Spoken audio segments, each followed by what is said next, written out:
Welcome, 90 Day Fiance, Season 10, Episode 4, Of These Two Lovers. No, it's a weird title. So the 90 Day Fiance, at least they did this with before the 90 Days last season. They pick like a phrase or a song, and every week is a different chunk, or it's a theme, like they do all their titles. So this was... Bad as their participants. So the first episode was like, Dearly Beloved, we are gathered here today to watch the union of these two lovers. Is episode 4 or something like that. I didn't look it up. We have 5 couples. We have a brand new couple. Who do you want to start with? No one. Okay, let's just go in the order they were introduced in the preview. So that starts out with Nikki and Igor / Justin. They're in Moldova. They're like almost nothing happened, and they went from 0 to 1,000 instantly. Now over the weekend, I heard a rumor that somewhere on his Instagram was found a picture of him in a Nazi uniform. I don't know if that's true or false, but it's definitely sort of like big, to biggest understatement of the year. I didn't find that terribly attractive. Gave me some pretty sketchy vibes. I don't know, but I'll wait to see if TLC edits them out like they did some other couples where they were like, oops, and then like the next week, I think it was Alana, the little person from Russia, who they found out that she had a whole bunch of like N-bombs on her Instagram, and they like wrapped up that season real quick and was like, we're done. So if next week is the end of their story arc, we'll know what happened. But I can't tell. She's a lot. She is, I feel like, too much, but I don't necessarily think that she's wrong, that I don't think that he's into her. You know what I mean? It's one of those things where like... Well, maybe it could wait, I don't know, 24 hours. I know. So they wake up. She's like really like, do you think I look gorgeous? And he's like, well, you look like you're from a movie, like a cartoon. And she's like, no, not a cartoon. But it's like the amount of plastic surgery she's had, the degree. Her features are not feminine. They are cartoon. They're hyper feminine in a way that you don't encounter most people being born that way. Yes. And so it's shocking. Even in, I feel like even in like West Hollywood, it would be not a shocking, but like a, oh, that's definitely a look sort of thing. But I do sort of think that she might be right that he's not attracted to her, because it does kind of seem like, I don't know. What did you think?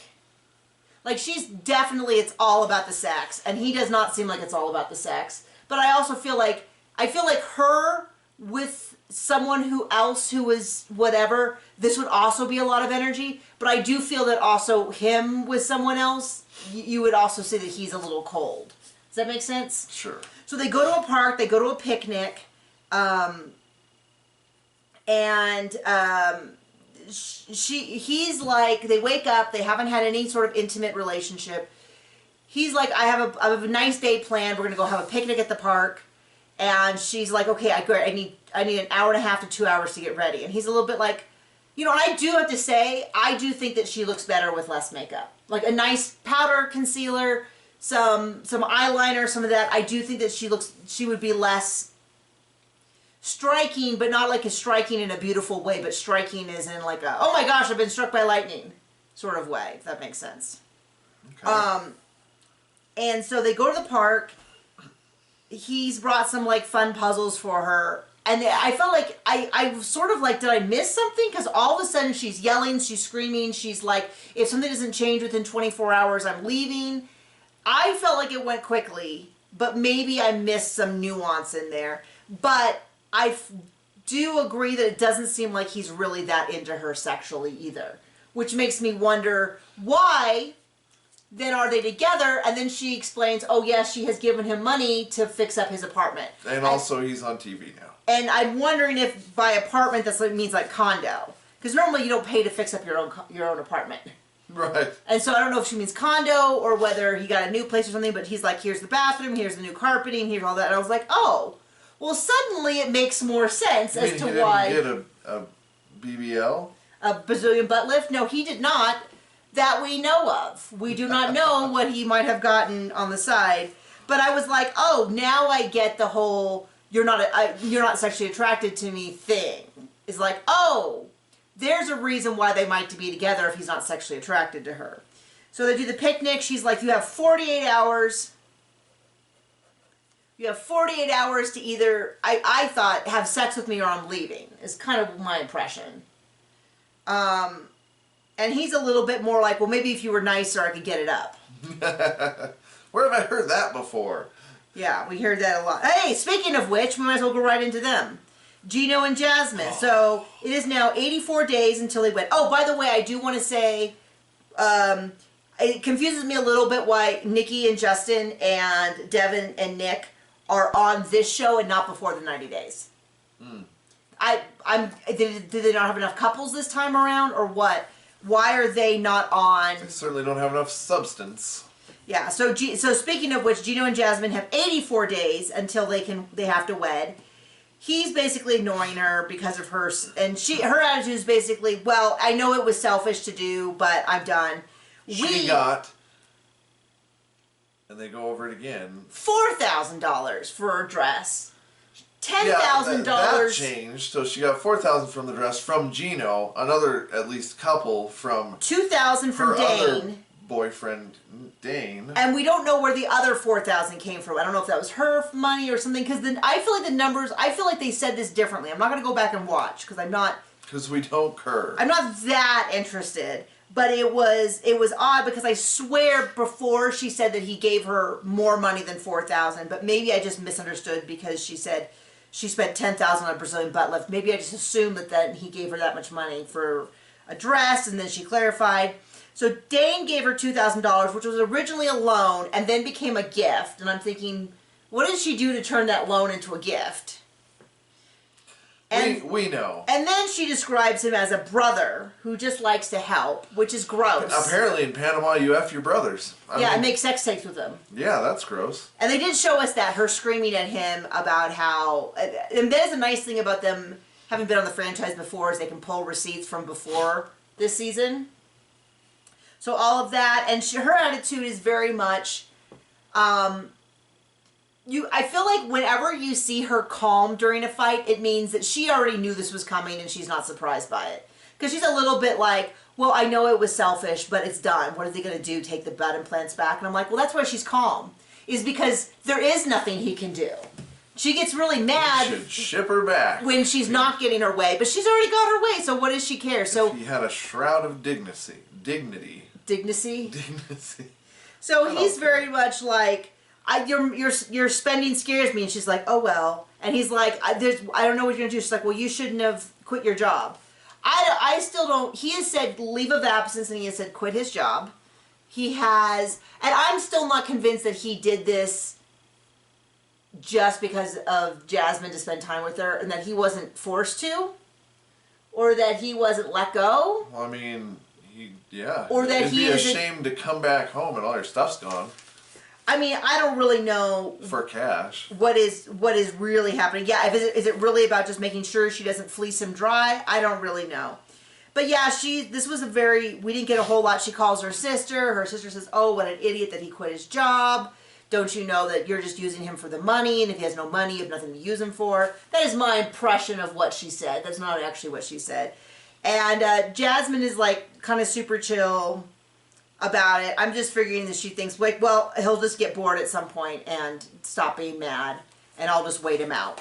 Because she's very much like, well, what can I do? They can't take the butt implants back and take back the money. And I'm like, that's why she's so chill. If this was about, like, losing her apartment, she would be freaking out. But he can't do anything about this, so what's he going to do? Okay, next couple, Manuel and Ashley. They fight the whole time. He is super fun to watch. Super sketchy. There is something going on. You thought that he has I don't think he can legally have a wife because they would have checked that before he got approved for the visa.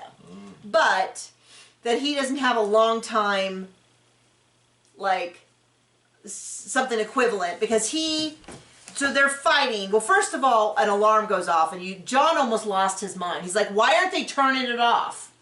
John was like, is that us? Turn that off. Mute the TV. And I'm like, John, it's a show. The alarm went off. And he's like, well, they need to fix it. I'm like, okay. Right. And so this whole big thing that they were going on about was that his Ecuadorian phone does not work. And he can't use her phone, her iPad, or iMac. No, he won't. He won't. Well, he can, but he won't because he needs privacy.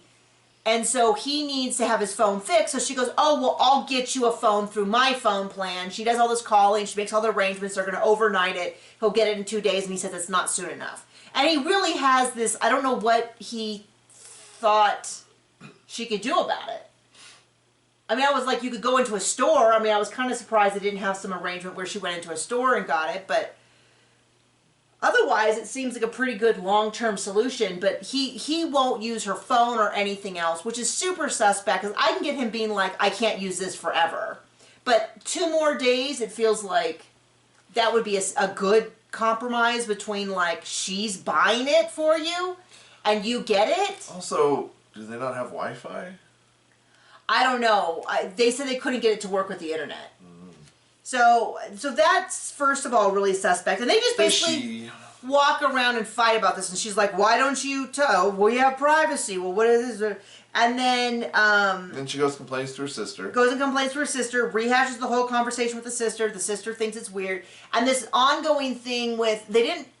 I feel like they could have asked a lot more questions about what the deal was with the family calling. Was she ignoring their call and they just called over and over and over again?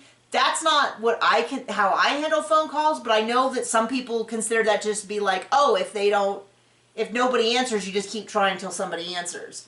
I'm not saying that's what I would ever do. I'm just saying if she's not answering the phone and they keep calling back, I kind of go, okay. But if they're calling back, but did she answer it ever? If she did she talk to him? If so, what did they say? Are they calling over and over to talk to him? Like, I was a little confused by this whole thing. Sister Wives, they record nothing of value. Yeah, they didn't ask any questions. They didn't say, like, oh, well, what did they want? Oh, I don't know, I didn't answer. Well, why didn't you answer the phone and let him talk to him on your phone if you said it was okay for him to talk to people? So then she sits him down and they call video chat, and it's cousin, and apparently he's got lots of family, and that's it. And that was... And they're in New York. Worth the huge deal. Which is sort of near where she's at.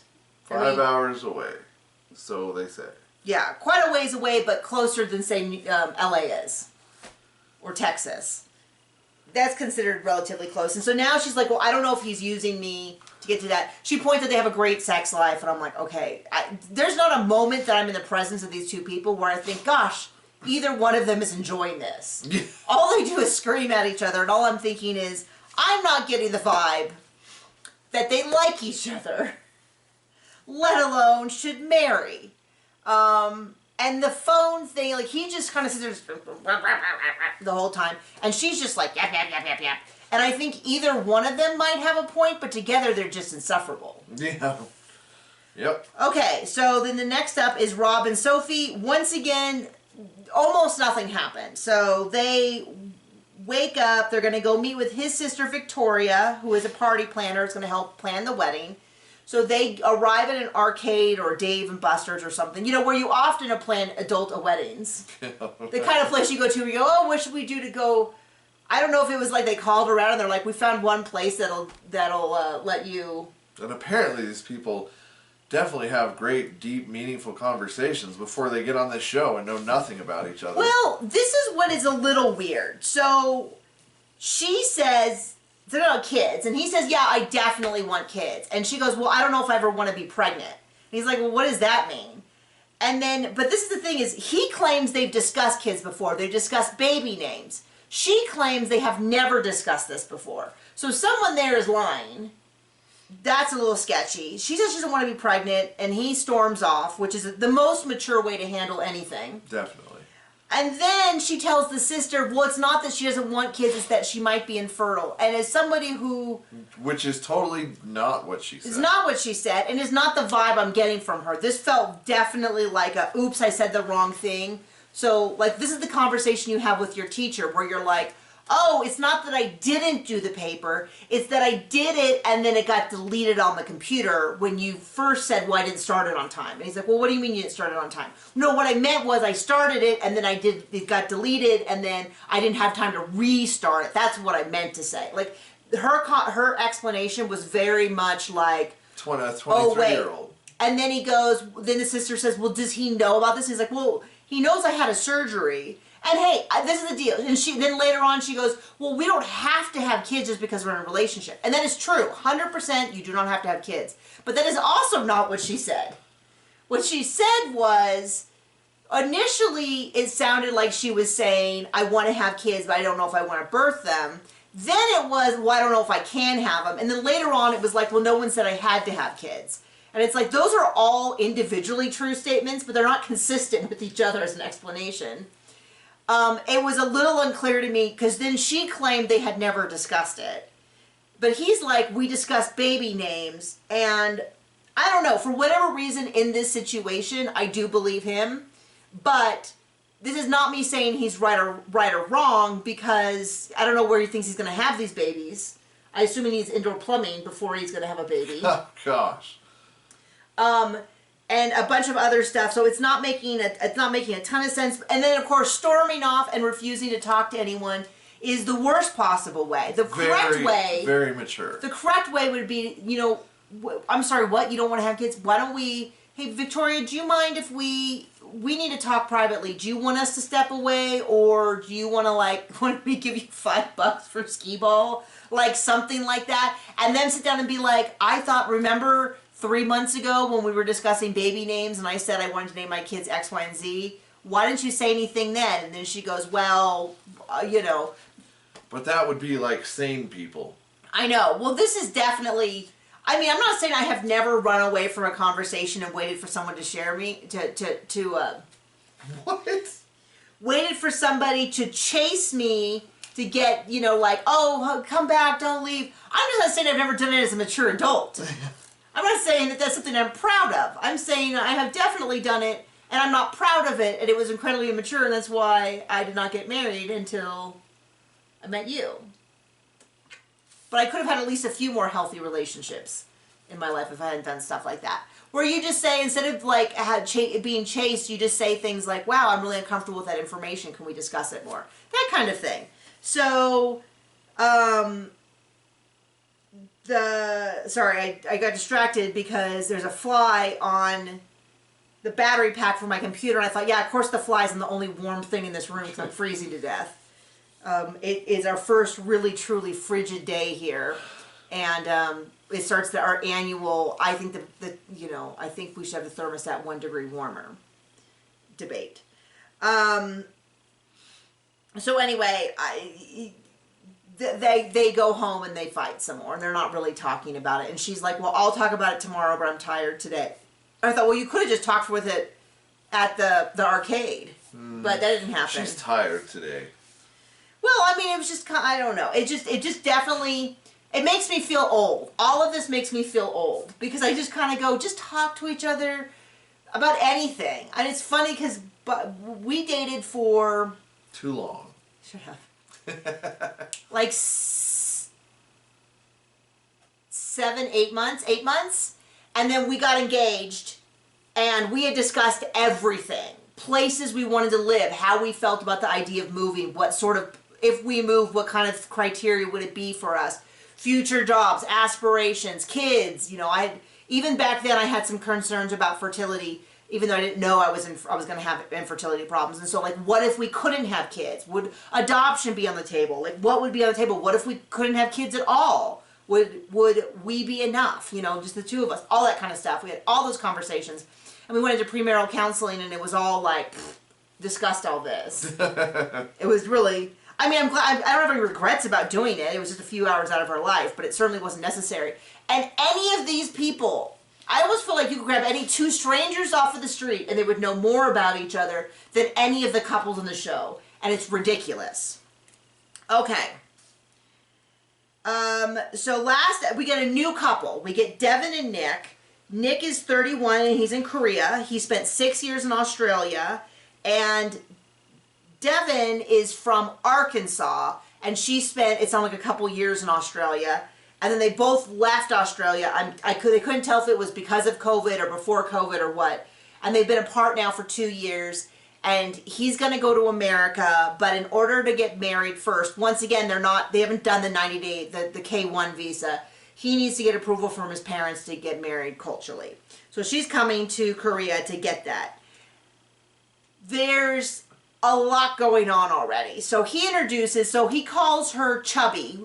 And then I was like, ooh. Piggy. Well, first he calls her Chubby. Oh, I didn't catch And then that. he said, what he said was, and then I found out that when I think of the word chubby in Korean, it means just not super skinny. Like maybe more of like a curvy or something like that. But then I discovered in English that means like chubby, like it's derogatory. And so I was like, okay, so maybe it's just a translation. Then he calls her Piggy. And I was like, ugh. And then he's like, but then I thought, well, maybe it's another translation thing, like a cultural phrase or something like that. But then, when we meet her, she explains that she does not like the nickname Piggy, and she has explained to him many times that it is not an attractive. And I was like, ooh, that shifts it for me. So they're off to a good start. Yeah, because my first thought was like, oh, well, if she's okay with it, and maybe... Yeah, if they're okay with it, if they're okay whatever. with it, and maybe, I don't know a lot about Australia, maybe Australia, it's some phrase, it's like the difference between curvy and chubby. You know, like, is it just a matter of, like, well, one's more derogatory than the other, or what's going on? But it seems like maybe there are a case of her explaining how she feels and him ignoring her. Not a great start. So, he explains that, I wrote, Piggy, he learned the nuance of words. And then later on I said, he did not learn, she does not think it's a cute nickname. I'm like, uh-oh, danger, danger. So they've been apart for 2 years, but he's nervous about going to Arkansas, and I do not blame him. We told this story before, which is, we didn't know a lot about Arkansas, and when we drove there, we drove from Colorado over and then down. And when we were driving through Missouri, we're like, this is gorgeous. We're like, Missouri is gorgeous. We love this. Like, we're like, why don't more people live in Missouri and Arkansas? And then we like Googled, and we're like, why don't more people live in Missouri and Arkansas? And it's like this long list, and I was like, oh, I get it. And then when we were in Arkansas, we were filming, we mentioned this before, we filmed a reality TV show called Knockout, which we are considering recapping on our, we would recap it here, but we would do a watch along with us on Patreon so that you can watch it as well with us. That's the show that I hosted and was, Words is hard. I hosted and was an executive producer on, and then John also, I mean, essentially he volunteered, he was not paid, and I was not paid. I was supposed to get paid if we made money, but we didn't make money, and so I didn't get paid. In fact, it cost us money. Great business opportunity for us to lose money and time, and had some pretty devastating things happen. But anyway, while we were there, our cast and crew was mostly white, but our locations director, I think, or what was her name? I don't remember her official title. I don't remember her official title. She was amazing, and she at some point was going to go into town and pick up some supplies, and so all these, or somebody had asked her to, and all of the crew were asking her to pick up stuff, and her family was like, no, you are not leaving the set alone and driving into Harrison, Arkansas. And so she like brought that to... You know, Harrison, where the founding of the Klan was. Yeah, which was not something we knew, which is embarrassing to admit that we didn't know. We should know our American history better than that. But she came to us as sort of like, not us, but like there was a number of other people who were kind of the top, who were like, she was like, I can get this stuff. I'll go into Walmart and pick up this stuff that we need, but I need someone to go with me because I'm worried for my safety. And we were like, oh, why? And she explained it, was like, oh, absolutely. Anybody, we'll just tell the crew that if they want to get certain supplies, like, it was really funny because they had amazing food there. We just discussed this in our Q&A on Patreon, but we had amazing food there, but it was all like ranch food. So it was like biscuits and gravy and handmade rolls for every meal. Gluten, vegetarian, veganism, like, get out. Yeah, so they were literally like, well, we don't eat any of those things. It was definitely the stereotype of the LA. LA. Exactly what you would imagine. LA. How do you know they're vegan? Because they're going to tell you. Yeah.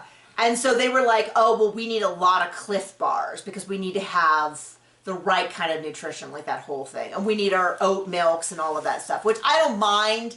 Like, you do you. It doesn't matter what you eat and what you don't eat. But it is a little like, so they basically said, if you want to, we will buy that stuff for you so that you are happy, because we wanted to keep the crew happy. But out of this group of you, some of you need to decide who's going to go with her because we're not sending her to Harrison alone, and then the rest of us were also had work. And so that's how we found out about Arkansas, and then we witnessed a few events when we were there. When they yelled at the Hispanic waiter about coming to our country and not speaking not good enough English. Well, I don't remember that, but I'm sure it happened. Yeah, and we were like, oh boy, okay. So there's a couple other events Not where I go. the place for us. Yeah, we were like, oh, I mean, not to say that I'm sure that there are thousands, tens of thousands of wonderful people in Arkansas. We just didn't mean it. The vibe wasn't, there was enough who weren't to sort of taint the whole experience and be like, oh, we get it. So anyway, Nick being concerned about moving to Arkansas, I think is a very, especially with a audible accent, I absolutely see his concern. And that's based on what he's heard from her. So this is not her trying to sell him on it very well, at least she's being honest. So, so anyway, she's flying out to Korea to try to get his parents' permission. They're not happy about him potentially marrying an American and moving to America. I do kind of feel like maybe if she wants to have a Korean husband, they should move someplace where maybe he feel a little bit more comfortable, has at least some Korean, community or something. I don't know. I mean, California is nice. It's expensive, but, there's a lot of Korean population. We used to live like 2-3 miles from a whole Korean supermarket that was huge and all of that. And they had a whole bunch of Korean restaurant businesses around there. Wonderful. I still miss that. Anyway, and that's the episode. So there you go. I don't know. Tell me how you're feeling with this season. I'm not seeing a lot of engagement on the videos. We thank everyone who's here. I'm starting to feel guilty from the number of people who are like, I don't watch the show, I hate it, but I'm here for you guys because you begged. And I'm like, oh, we are actively ruining people's lives. I can relate.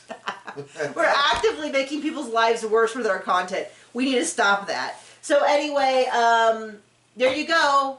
I can't wait to see Guinea Pig Closet Mom next week. Oh my gosh. That looks like such a mess.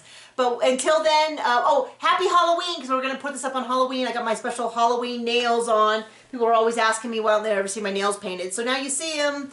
Happy Halloween. Boo!